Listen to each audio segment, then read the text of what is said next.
जैश ए मोहम्मद नामक आतंकी संगठन महिला जिहादियों की फौज बनाने की साजिश रच रहा है। इसका जिम्मा सादिया अजहर को सौंपा गया है, जहां सादिया का काम महिलाओं को कट्टरपंथी बनाकर जिहादी गतिविधियों में शामिल करना है। आपको बता दें कि इस पर रक्षा विशेषज्ञ प्रफुल्ल बख्शी ने अपना बयान दिया है। आइए जानते हैं उनका इस बारे में क्या कहना है। देखिए, भारत के पर्सपेक्टिव जहाँ जहाँ ये काम करेंगे वो काम करेंगे।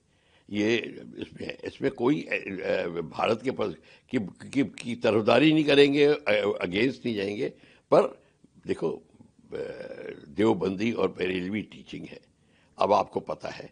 फिर आप पूछेंगे कहाँ से कौन ट्रेन कर रहा है। जो देवबंदी टीचिंग जिन्होंने स्टार्ट करी है, जो मेंटेन कर रहे हैं, वही इनके आका है। तो ये बात भी अब माननी पड़ेगी आपको। तो अब आप खुद ही इस बात को क्वेश्चन समझ लीजिए कि कहाँ पे एक्ट करेंगे। यस, अगर भारत में जैश ए मोहम्मद की टीम ने अटैक किया और ये टेररिस्ट ग्रुप अटैक करेगी, उनकी महिला विंग भी आएगी, बिल्कुल आएगी। तो उसमें कोई बात नहीं है। वो तो मैं उनकी ऑर्गेनाइजेशन की बात कर रहा हूँ, वो अपनी सहूलियत देके किस तरीके से आगे उठ रहे हैं। अब इसमें अब हमें पता चल जाना चाहिए हमें क्या एक्शन लेना है, दुनिया को क्या एक्शन लेना है, वो तो देखते रहेंगे। ये एक न्यूज़ है कि वो अपने काम की सहूलियत, अब उनकी इंटरनल प्रॉब्लम में भी है, उनमें भी सहूलियत हो जाएगी इसकी। जहाँ महिलाओं की बात आती है वहाँ पर्दादारी बहुत होती है, इत्यादि इत्यादि, वो भी सब चीज़ें हैं। वो एक एंगल दूसरा है, वो भी है। तो आप हर एक एंगल से देख लीजिए, इनको महिला विंग को लाना था। LTTE की महिला विंग थी, हर एक की महिला विंग, हर एक टेररिस्ट एक्टिविटी की महिला विंग थी। आपने देख लिया, यहाँ तक कि आप नक्सलाइट्स को देख लीजिए, वहाँ पे महिला विंग है। क्योंकि महिला सोसाइटी की एक बहुत इम्पोर्टेंट अंग है। तो वहाँ पे भी जो कार्रवाई अपनी करनी होती है, और वो ऐसा दायरा दिखाना चाहते हैं कि वो अपने को रिस्पेक्ट गेन करने की कोशिश कर रहे हैं। पर मेरे ख्याल से ये उनकी जो स्टेप है वो उनको कोई बड़ी मान्यता नहीं देगी, और कोई जिसको कहते हैं वो इज्जत नहीं मिलेगी। ये कुछ नहीं है।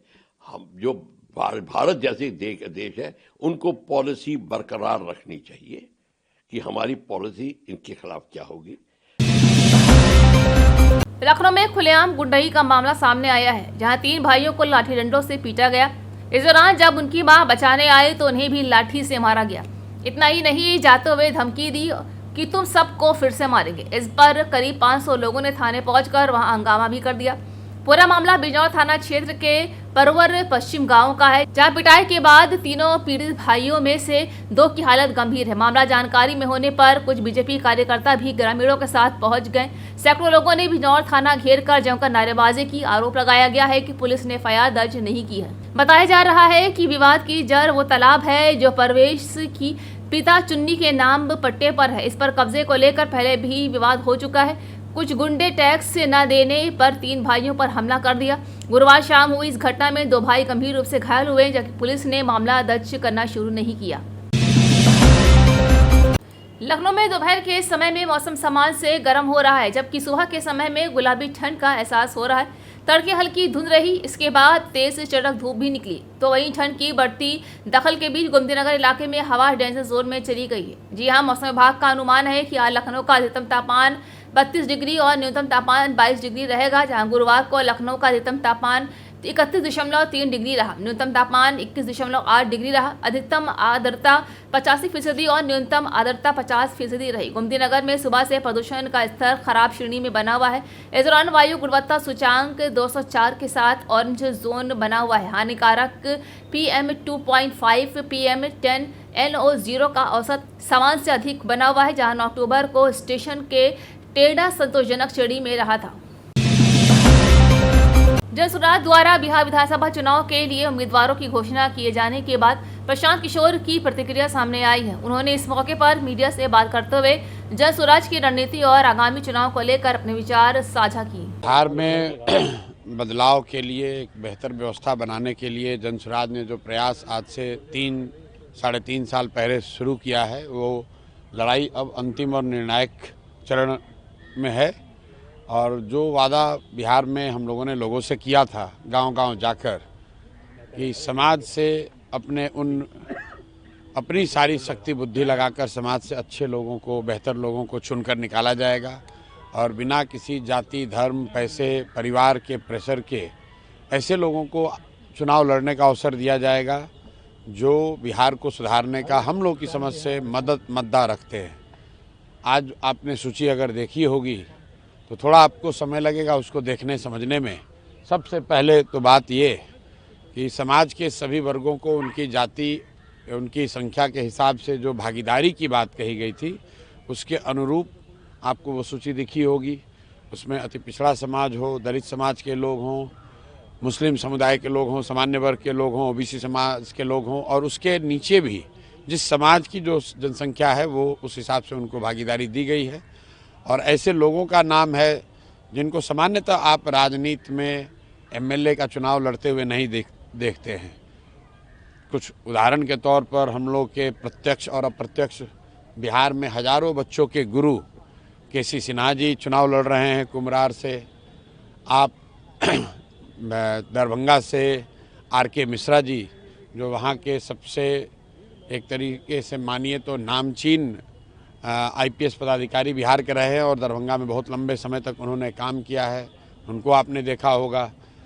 वैसे एक साधारण कार्यकर्ता के तौर पर विनय कुमार वरुण जो बरई समाज के हैं और जिस परबत्ता की सीट की बड़ी चर्चा हो रही है, लाखों करोड़ों में डील हो रहे हैं, वहाँ पर जन सुराज का उस जिले का अध्यक्ष विनय कुमार जी जो बरई समाज के हैं वो चुनाव लड़ रहे होंगे।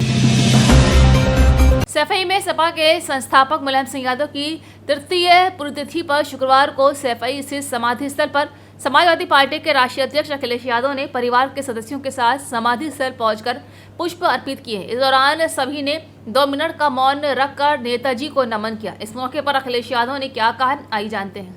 यहाँ बड़ी संख्या में वो लोग हैं जो नेताजी के साथ लगातार जीवन भर नेताजी के साथ खड़े होकर के संघर्ष किया। बहुत सारे साथी जो मंच पर हैं और मंच के सामने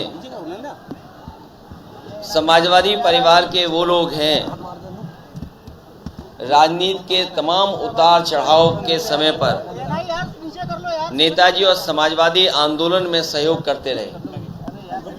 ये जहां हम और आप लोग बैठे हैं, खड़े हैं, ये नेताजी के नाम से मेमोरियल बनने जा रहा है। समाजवादियों का मेमोरियल नेताजी को समर्पित है। नेताजी के इस मेमोरियल से हम सबको हमेशा प्रेरणा मिलती रहेगी और इस मेमोरियल के माध्यम से नेताजी हमारे आपके सबके जीवन में वैसे के वैसे अपने विचारों के रूप में जिंदा रहेंगे। जहां हम सब लोग नेताजी को याद करते हुए उनकी पुण्यतिथि पर उनको शत शत नमन करते हैं, वहीं ये भी संकल्प लेते हैं कि नेताजी ने जीवन भर जिन सिद्धांतों को, जिन मूल्यों को लेकर के संघर्ष किया और समाज को आगे बढ़ाया, उस पर चल करके उनके सपनों को पूरा करने का काम करेंगे। संविधान की रक्षा के लिए एकजुट होकर के, संविधान को बचाने के लिए, जो हमेशा समाजवादी लोगों ने कहा संविधान ही संजीवनी है और संविधान ही समय समय पर हमारी ढाल बनता है, उसका संदेश जन जन तक पहुंचाने का संकल्प आज हम लोग लेते हैं।